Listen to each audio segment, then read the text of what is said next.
हे 30 सेकंड जरा ध्यान देऊन पहा, खूप प्रेरणादायी आहे. पहा.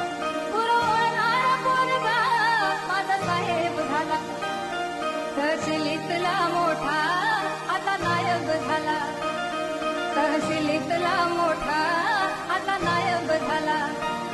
त्याचा दाराचे सरकारी नोकरात, त्याचा दाराचे सरकारी नोकरात. मेंढपाळाचा मुलगा आज IPS झालेला आहे. हे लक्षात घ्या.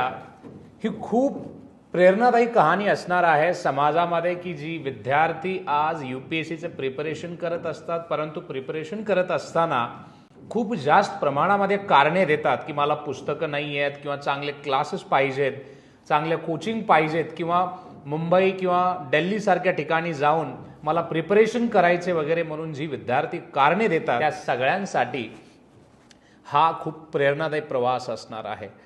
मित्र हो, जर आपल्याकडे जिद्द, चिकाटी आणि मेहनत करण्याची जर ताकद असेल तर आपण कुठल्याही क्षेत्रामध्ये काम करा. आता मी असं नाही म्हणणार की प्रत्येक विद्यार्थ्यांनी UPSC मध्ये जाऊन काहीतरी करावं, असं नाही आहे. तुम्ही कुठल्याही क्षेत्रामध्ये जा, बिझनेस असो किंवा गव्हर्नमेंटचे जॉब असो किंवा कुठे रिसर्च वगैरे किंवा प्राध्यापक वगैरे म्हणून काम करताय, क्षेत्र कुठलेही असो, किंवा शेती करा, चालेल. परंतु जे आपण काही करतो ते करत असताना कारणे न दाखवता जिद्द, मेहनत, चिकाटी या गोष्टी ठेवून जर चांगली मेहनत केली तर आपण कुठेही कमी पडणार नाही, आणि आपण कुठल्याही क्षेत्रामध्ये असू, आपण एक ना एक दिवस नक्की चांगल्या लेवलला गेलेले दिसाल. आणि संघर्ष करत असताना आता हा जो विद्यार्थी IPS झाला याची तर खूप कहाणी, म्हणजे खूप अतिशय मला वाटतं खूप ह्याच्या प्रवासातून त्याने केलेलं आहे. म्हणजे गरिबीच्या प्रवासातून मेंढपाळ म्हणजे आई वडील जे मेंढपाळचा जो काही त्यांचा वडिलोपार्जित म्हणू शकतो आपण त्याला धंदा आहे, तो करत करत कुठे जंगलामध्ये, कुठे आपल्या गावी, कुठे जिथे जसा वेळ मिळेल तसा त्याने अभ्यास करून IPS पदापर्यंत आपली रँक आज नेऊन ठेवली, आणि IPS म्हणून तो कार्यरत होईल. परंतु या सगळ्या प्रवासातून जात असताना जो काही मेहनत, म्हणजे जशी काही त्याने मेहनत केलेली असेल किंवा जसा काही तो प्रवास त्याने तो पाहिलेला असेल, तो खूप संघर्षमय नक्कीच असणार आहे, एवढा सोपा नसणार आहे. म्हणून आज हे प्रत्येक विद्यार्थ्यांसाठी महत्त्वाचं आहे, त्यांच्या पालकांसाठी महत्त्वाचं आहे की आपण आपल्या मुलाबाळांचं भविष्य जर चांगलं पाहत आहे तर त्यासाठी आपण पहिलं चांगलं होऊन आपल्या मुलांना कसं चांगलं बनवता येईल याच्याकडे लक्ष द्यायला हवं.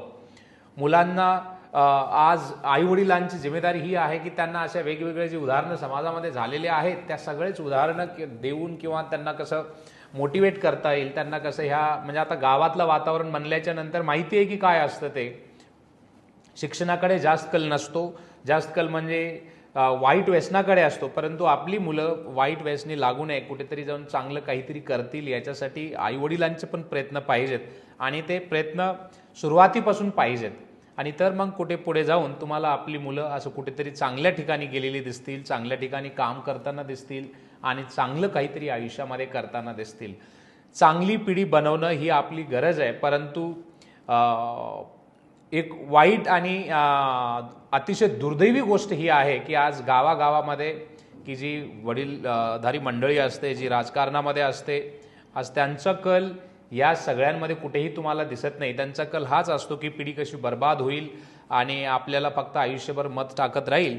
मला वाटतं हा अप्रोच कुठेतरी बदलला पाहिजे, आणि समाजामध्ये अशी जसं या मेंढपाळाचा मुलगा जसा IPS झाला तसंच आपल्या समाजामधून खूप चांगली लोक पुढे येतील, चांगलं काहीतरी करतील, आणि त्याच्यातून एक चांगल्या समाजाचा म्हणजे विकास होईल आणि चांगला समाज बनेल. यासाठी सगळ्यांनी प्रयत्न करत राहिलं पाहिजे. मित्र, गावातलं राजकारण कसंही असो, गावातली तिथल्या लेवलची परिस्थिती कशीही असो, परंतु आपण सगळे मिळून ही सगळ्यांची नैतिक जिम्मेदारी आहे की आपली जी काही भविष्य पिढी आहे ती शिकली पाहिजे. आणि ती जर शिकली नाही तर म्हातारपणामध्ये आईबापाला वृद्ध आश्रमाशिवाय दुसरा काही पर्याय उरत नाही. कारण का आजकाल मी पाहतोय पिढ्यानपिढ्या बर्बाद होत आहेत. विद्यार्थ्यांचं लक्ष शिक्षणामध्ये नाही आहे, वाईट व्यसनांमध्ये आहे, आणि 17-18 वर्षामध्ये गेलं की गुन्हेगारी किंवा वाईट व्यसनामध्ये जाऊन ते स्वतःचं आयुष्य बर्बाद करून घेत आहेत आणि त्याच्यामुळे आईवडिलांना सुद्धा खूप त्रास होतोय. म्हणून गावातली जेवढी वडीलधारी मंडळी आहे अशा सगळ्यांची जिम्मेदारी आहे की असं जर काही झालंच, जसं आता हा मुलगा IPS झाला, तर तसं आपण वेगवेगळ्या कहाणी आपल्या विद्यार्थ्यांना दाखवा, त्यांना मोटिवेट करा आणि गावामध्ये चांगलं वातावरण कसं ठेवता येईल की जेणेकरून येणाऱ्या पिढीचं भविष्य बर्बाद होणार नाही याच्यावरती कसं फोकस करता येईल लक्ष द्या.